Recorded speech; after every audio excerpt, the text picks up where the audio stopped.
ఓం శ్రీ పరమాత్మనే నమః.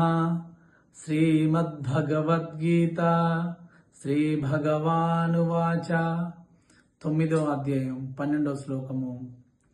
మోఘాశమోఘ కర్మాణో మోఘజ్ఞాన విచేతసః రాక్షసీమాసురీం చైవ ప్రకృతిం మోహినీం శ్రితాః.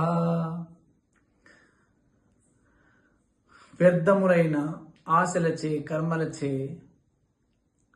విపరీతమైన జ్ఞానము వలె విక్షిప్తములైన మనసులు గల మూఢులు, అజ్ఞానులు, రాక్షసి, అసురి, మోహిని స్వభావమును ఆశ్రయించుదురు.